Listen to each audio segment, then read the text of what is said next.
Yo, it's Kyle. You're back with the Current, and today we're doing a little James River, Virginia tidal largemouth fishing report. I went out on the 3rd of August. That was a date where the BFL lined up on a day where I just wanted to go fun fishing, so I was fishing during a BFL that launched out of Osborne. I launched out of Hopewell around the same time they launched, 6:37 a.m. And I fired up the big motor from Hopewell, stayed within 5 miles of the ramp, and caught a pile of fish. I fished from that 6:37-ish a.m. time frame to 10:15 a.m. So around 3 hours and 15 minutes. Then took my wife and her friend and my kid and my dog out on the boat. We hung out, went to the pits, floated in the water for a little bit, drank a couple of beers, and then I went back out from 1:30 to 3. So basically fished the tournament hours for the most part. In the time that I fished, I found bites on a lot of different things, between bridge pilings, brush piles, docks, creek mouths, a couple of rocky points. Caught them pretty much everywhere. I was fishing, the low tide was at, I want to say it was around like 5 a.m. So I was getting there as the tide was coming back in. No, it was more like 9 a.m. It must have been, because it was going out the entire time. So like 9 a.m. low tide, and I caught fish pretty much the whole time. Even at slack tide, they were biting. And then again at that 1:30 to 3 p.m. range, I continued to catch fish.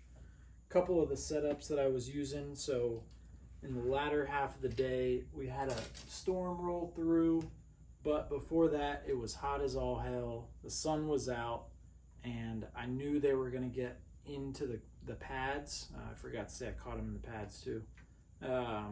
And I was flipping a Missile Baits D-Bomb. That's the full size with the 1/2 ounce tungsten pegged, using 65-pound braid and an 8-foot flipping stick from Dobbins, and an SLX 151. That's that high gear one. It was interesting. I found some different types of grasses that would be mixed together. I don't know if these are pads necessarily, but they look like small pads. And then there would be this like kind of fern looking stuff. And every time I found the fern and pad mixed together, always a fish. That was one thing I figured out. The other was if there was a little indent in the wall or the ledge, there was always going to be a fish hanging out inside of it, and you could see them come out of the sticks. I mean, if you flipped it in there, was a fish in there, they would charge it. So those were two things that I figured out pretty quickly while I was flipping at the end of the day. I started out throwing the chatterbait. This is the Chatter Bomb from XPS and Z-Man. So XPS, the Bass Pro brand. Instead of spending, I think, what do you call them? Jackhammers are like 17 or 18 bucks. This is $9. These things swim great. They look great. I put a Yamamoto Seiko on there, a 3-inch. And then I cut up that the skirt a little bit. That chartreuse and white works really well though with the gold blade. Caught some fish up on wood, thrown up on a bank earlier on with the chatterbait. And then I caught them on rock on the chatterbait. The hero for the day was the drop shot. If you know me, you know I throw the drop shot a lot, especially on tidal water. Throwing it on the Cashin Element drop shot rod. That's a medium light with the 2500 Stratic 10-pound Berkeley X9 tied to 7 or 8 feet of 10-pound fluorocarbon leader. And then, as usual, I'm throwing the Missile Baits Magic Worm. That's tied to a VMC. It's the Nico hook. It's a 1/0, and then the skinny tungsten drop shot weight. That's an 1/8 ounce. I'm using that smaller 1/8 ounce when there's not really much wind, minimal current, or they want to see that kind of natural swing back. What I was doing with that was there was a bridge that had visible pilings, but there was an old bridge that's submerged and the pilings are still there, just you can't see them on top of the water. I would throw it up in between where the natural or the old pilings and the new piling were, and there's a slot in there. It's about 4 inches, 3 inches wide. If you could flick that drop shot in there and get it to swim right through, you'd get bit every time. So drop shot worked really well for me. I always throw the drop shot though. I feel very confident with that bait.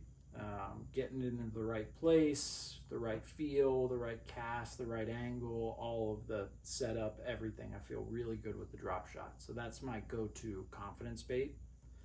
I broke off the drop shot a couple of times, and the first thing I'd grab was the shaky head. Again, I'm fishing that Missile Baits Magic Worm. That's the Green Pumpkin Money and a 6-inch, and then little shaky head on there. The Dobbins Fury 703 with the Ultegra 3000. Again, 10-pound braid and 10-pound fluoro leader. Finally, this is my favorite new rod because it's so dang light and sensitive at the same time, but it's a medium heavy. This is the Shimano Zodius, the 7.3 medium heavy, with a 2500 Stratic, 10-pound braid, 10-pound fluoro leader. But I fished this with these Gamakatsu Wacky Heads. They're a 16th ounce and they're 1/0 with a weed guard on them. And then I was fishing the Green Pumpkin with the key for me on tidal water. I love fishing that chartreuse tail. Again, when I would break off the drop shot, or they seemed like they stopped biting the drop shot, I would flick the wacky rig in between the pilings, and a lot of times they'd be sitting up higher. So obviously with the drop shot, it's going to sink with that kind of lighter weight Senko and that little bitty weight, that 16th ounce weight on the hook. It would fall a lot more natural, and I got a lot of bites when I swapped out between those two. Between all that, talking about baits, so the flipping baits, I also fish the Bronco Bug, the Rapala Crush City stuff. This is the Bama Bug, so half Green Pumpkin, half June Bug on the other side. And then of course the Missile Baits D-Bomb. For me, this is a confidence bait. I love flipping the D-Bomb. And that one's in Green Pumpkin Watermelon. You see there's a trend here. Missile Baits Magic Worm, Green Pumpkin Money.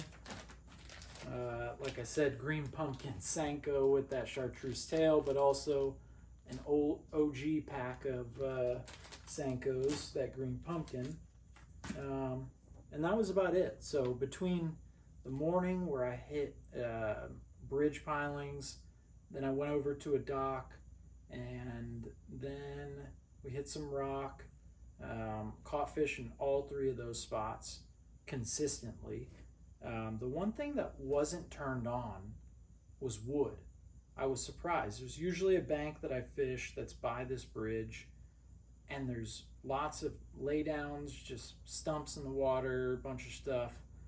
If I sling a chatterbait or even a topwater, a lot of times we get them on a frog up there really well. I could not get a bite. And the first thing I threw was a frog. I had one blow up on it in the middle of the 2 feet of water, but 40 feet away from the bank, just pop out of nowhere. But otherwise, they had to be on that specific structure. It was the bridges, the docks, rock, and then up on those pads or whatever they were. But that's your James River fishing report.